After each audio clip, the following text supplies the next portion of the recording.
Bulahang Domingo kaninyong tanan. Sugdan ako ang akong pamalandong niining musunod nga mga pangutana. Diha sa atong dagan sa kinabuhi ba? Nagkaupos na ba ang pagsalig? Anaa pa ba'y pagsalig sa atong kinabuhi? Kinsa ug unsa man kahay atong gisaligan? Andam pa ba ta mo salig pag-usab? O kumusta man ang atong paglaom? Aduna pa ba'y paglaom ninyong duha? Paglaom diha sa pamilya? Paglaom diha sa atong katilingban? Paglaom diha sa atong nasod? Paglaom diha sa atong kalibutan?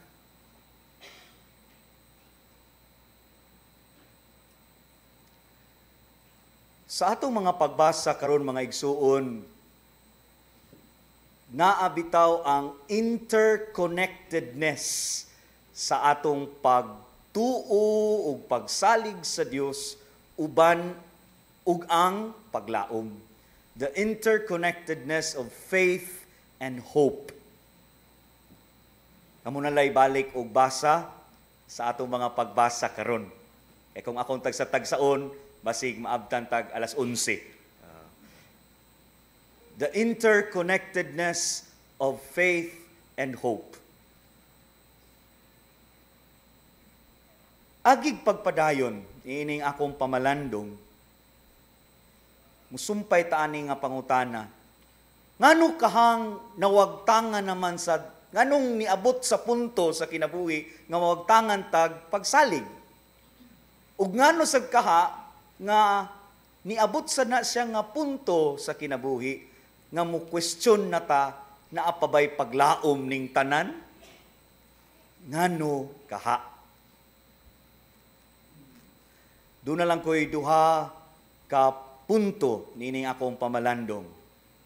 Una, diha sa atong ebanghelyo, ang Ginoo naghisgot, dili kita mahadlok, gamayng panon. Ganahan kay kus gisumpay, be not afraid, little flock. Nya kini bitaw nga mga pulong mga igsuon, daw nagtukmod nako nga mutan-aw sad ba, basin usani sa mga rason nganong di nako musalig, di nako wala nay paglaom usahay ang tanan, kay doon ako'y mga gikahadlukan, nga di ko kaharong mo atubang, o di ko ka antigo mo sagubang ni ining tanan, naulipon ko sa tumang kahadlok. Nya sa kani nga mga linya sa atong Ginoong Hesukristo, mga igsuon, nakaingon ko ba, fear is very human, ug masinati gyud ni sa tanan. Nya nagdasig ang Ginoo, ayaw kahadlok, gamayng panon. But pasabot, dili ta magpadaog sa unsa may atong mga gikahadlukan. Little flock, gamayng panon. Makakita dita sa atong kagamay. Dili gid ta inana ka gamhanan o kadako ng daan, naa ang mga kahadlok tungod kay gamay ta sa mata sa Dios. Nya nakoy nahinumduman nga kasinatian mga igsuon. Nabito na 12 steps of gi-observe ni sa mga Alcoholic Anonymous sa amo ning pastoral exposure, 3rd year theology seminaryan ko. Nya naa diha sud anang 12 steps, ang pag-ila, pag-acknowledge nga there is someone higher than myself. Someone higher than myself. Ug kining someone higher than myself, ginganlan ni nato kitang mga Katoliko Kristiyano, ang Dios, si Jesucristo, ang bugtong anak sa Dios. Kinsa miingon ka nato karon, ayaw kahadlok, gamayng panon.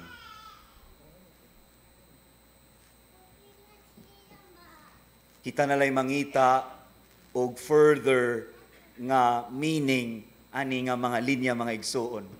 Pero nindot tingay tan-awon, kumusta bitaw nga akong mga gikahadlukan ron? Mao ba jud ka ni nagpahipi nga mga nga rason nganong muupos na usahay akong pagsalig, usahay makapangutana ko napabay paglaom ang tanan? Nadaog ba ko sa akong kahadlok karon? Ikaduhang punto. Buhi pa mo diha. Ikaduhang punto mga igsuon na agihapon sa atong ebanghelyo. Kining pagkamabinantayon. Nya na ako'y pwede jud ko ninyo kurhian ani o pwede ko ninyo duolon kung di mo uyon. Na ako'y namatikdan. Kaning invitation sa atong Ginoong Hesukristo, pag-andam, pagbabinantayon, realistic kaayo kay usahay tungod sa atong mga gikahadlukan, grabe na kita ka-careful sa atong mga sa atong mga lakang ba, sa atong mga buhaton, kay naatay mga gikahadlukan, basig gamay sayop na ni sa uban, ma-misinterpret sa uban, grabe na kita ka extra careful.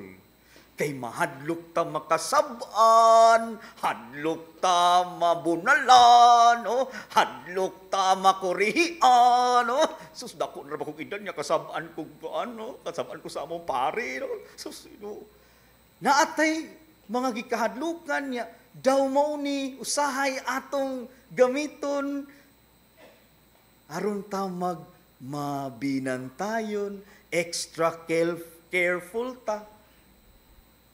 What an irony, nakaingon ko. Apan, para nako, maybe that's a via negativa. Ipaagi ang mga sa atong gikahadlukan, aron ta mabinantayon. Hopefully, arita sa via positiva, nga sa positive sense ba, nga kaning atong pagkamabinantayon, ato ni siyang palambuon. Mao ni pagdasig sa atong Ginoong Hesukristo karon. Mabinantayon, be ready, no?